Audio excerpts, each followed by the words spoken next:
bienvenue à l'émission 10 minutes avec Pierre et Christine. Sommes heureux de vous retrouver à cette émission. Nous allons parler du chapitre 8e de l'évangile de Matthieu et ça commence par une guérison. Alors Christine, tu veux nous lire ce qui s'est passé lorsque Jésus est descendu de la montagne? Alors on voit ça au verset 2 du chapitre 8. « Et voici, un lépreux s'étant approché, se prosterna devant lui et dit, « Seigneur, si tu le veux, tu peux me rendre pur. » Jésus étendit la main, le toucha et dit, « Je le veux, sois pur. » Aussitôt, il fut purifié de sa lèpre.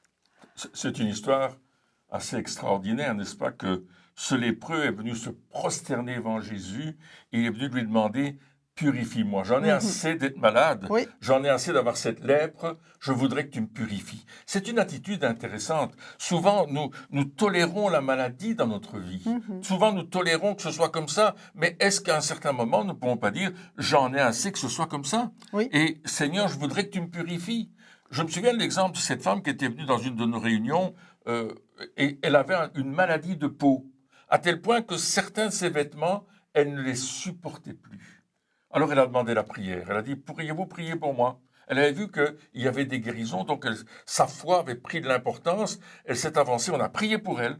Et instantanément, cette maladie de la peau qui était sur elle depuis un certain temps, elle prenait des médicaments pour pouvoir être soulagée de ses démangeaisons, elle a été instantanément guérie et jusqu'à aujourd'hui, elle est toujours guérie. Oui, je le veux, sois pur. C'est ce que Jésus va déclarer à ce lépreux, je le veux, sois pur. Jésus nous veut en bonne santé. Amen. On en avait partagé dans une de nos émissions précédentes. Et ce lépreux-là a été touché. Et instantanément, la lèpre a disparu, n'est-ce pas? Le corps de cet homme est devenu sain, est devenu pur, de toute pustule, de toute puanteur, de toute chose qui était là, parce que Jésus l'a guéri. Et c'est ce qu'il veut faire aujourd'hui à travers cette émission, n'est-ce pas? Il veut vous guérir. Dans la suite du passage de Matthieu 8, nous avons la guérison du centenier, du serviteur du centenier. Alors Christine, tu veux nous lire le texte? On l'avait mis dans la traduction de la Passion. Oui, c'est ça. Donc en fait, le centenier est venu vers Jésus en lui disant, mais viens guérir mon serviteur. Et Jésus dit, je vais aller avec toi et je vais le guérir. Mais la réponse du centenier est surprenante. Il dit ceci, je comprends ton autorité. Car moi aussi, je suis un homme qui marche sous l'autorité et qui a autorité sur les soldats qui servent sous mes ordres. Je peux dire à l'un d'aller et il ira, à un autre de venir et il viendra. Je commande à mes serviteurs et ils font ce que je leur demande.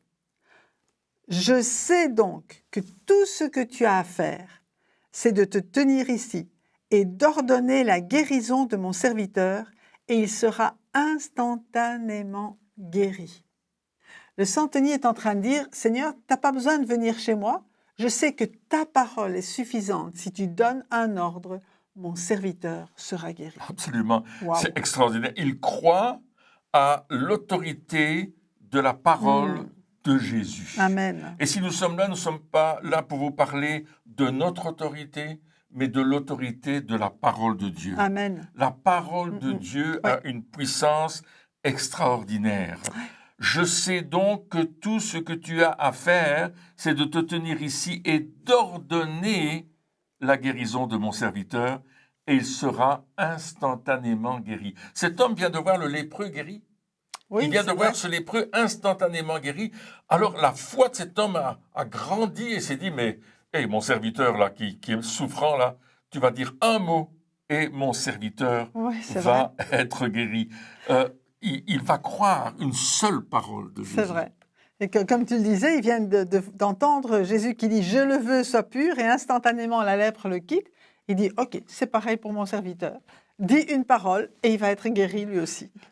La conclusion de Jésus va être « Ce centenier romain a une foi plus grande que tous ceux que j'ai rencontrés en Israël. » Wow, là, il y va fort. Hein. Alors Jésus se tourna alors vers l'officier romain et lui dit « Rentre chez toi, tout ce que tu as cru sera accompli pour toi, et son serviteur fut guéri à l'instant même.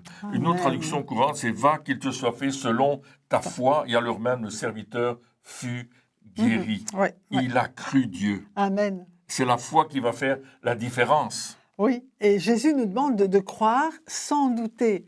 Et au point de, je sais que je l'ai reçu, je suis reconnaissant de l'avoir reçu, même si je ne l'ai pas encore vu. Et le serviteur, le centenier ici, il a cru, et puis il est rentré chez lui. Il a dit, oui, je sais, c'est accompli, je rentre à la maison, c'est fait. Jésus a parlé, c'est fait. Et il n'avait pas besoin de preuves concrètes. Non. Il a cru. Et il croyait que ce que Jésus allait dire, ça allait se réaliser Amen. sur son serviteur. Et c'est pour ça que cette autorité de Jésus, elle est là encore dans ce moment où nous sommes. Jésus n'a pas changé. Jésus est le même hier, aujourd'hui, éternellement. Il n'y a pas de distance entre Jésus et vous. Il vous aime comme vous êtes et il veut vous toucher maintenant. Et je suis persuadé que nous allons recevoir des témoignages de guérison où vous allez dire, mais lors de cette émission, j'ai reçu quelque chose parce que Jésus l'a fait. Et vous savez, ce centenier, il est rentré chez lui et quand il est arrivé à la maison, il a vu son serviteur guéri. Wow. Et il a dit, à quelle heure ça s'est passé? À l'heure où Jésus a dit ça. Exactement, à l'heure où Jésus l'a déclaré. Ouais. Et l'apôtre Paul va nous dire dans 2 Corinthiens 5, 7, tu veux lire, Christine? Oui. Car nous vivons et marchons par la foi et non par ce que nous voyons de nos yeux. Nous croyons ce que Dieu dit avant même de l'avoir vu et c'est comme cela que nous marchons. Nous agissons en fonction de ce que Dieu dit et de ce que nous croyons. Et nous allons le voir s'accomplir. Absolument. Dieu nous donne une parole et on croit cette parole, on va marcher dans ce sens-là et on va croire que Dieu va le réaliser. On va croire au surnaturel de Dieu. On va croire que les meurtrissures de Jésus sont suffisantes pour guérir. Les meurtrissures de Jésus sont suffisantes pour nous sauver, pour nous délivrer, pour nous rendre libres de toute puissance des ténèbres, quelle qu'elle soit, et de toute maladie, de toute infirmité. Et j'ai le témoignage de ce papa, tu te souviens, il nous avait appelé pour sa fille, qui faisait une crise d'appendicite, et je pense qu'elle était enceinte, si je me souviens bien. C'est possible. Et le papa nous a appelé, dit, est-ce que vous pouvez venir? On était justement pas loin de là, et on est allé prier pour cette jeune femme, dont le mari était là, la famille était là, et elle avait cette crise d'appendicite, c'était terrible. On lui a imposé les mains dans le nom de Jésus. On s'est unis tous ensemble, il n'y a pas que nous. Et on a dit, par les meurtrissures de Jésus, reçois ta guérison maintenant. Et au moment où on a prié comme cela, la douleur a disparu et l'appendicite a disparu. Amen. La jeune femme n'a jamais dû être opérée de quoi que ce soit. Elle était complètement guérie de cette appendicite. Il y a de la puissance dans le nom de Jésus. Il y a de la puissance dans ce nom de Jésus, parce que Jésus vous aime. Oui. C'est par amour qu'il le fait. Amen. C'est par amour qu'il veut vous toucher là où vous êtes maintenant, à la maison. Il veut vous transformer. Peut-être tu ne connais pas Jésus comme ton sauveur personnel.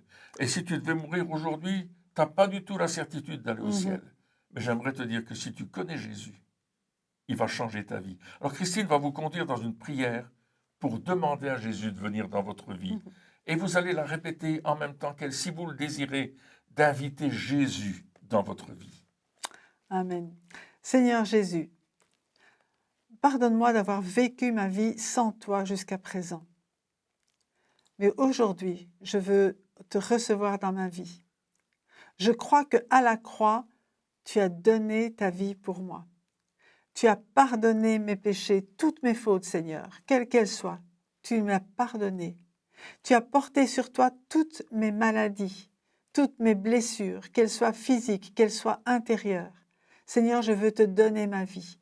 Je t'invite à venir prendre toute la place dans mon cœur et à me conduire sur ton chemin. Merci, Seigneur, pour ton amour. Merci parce que tu es là maintenant et je veux te bénir et te louer au nom de Jésus. Amen. Amen. Si tu as fait cette prière, n'hésite pas à nous envoyer un petit mot et on voudrait t'envoyer ce livre, Mes premiers pas avec Christ. Oui.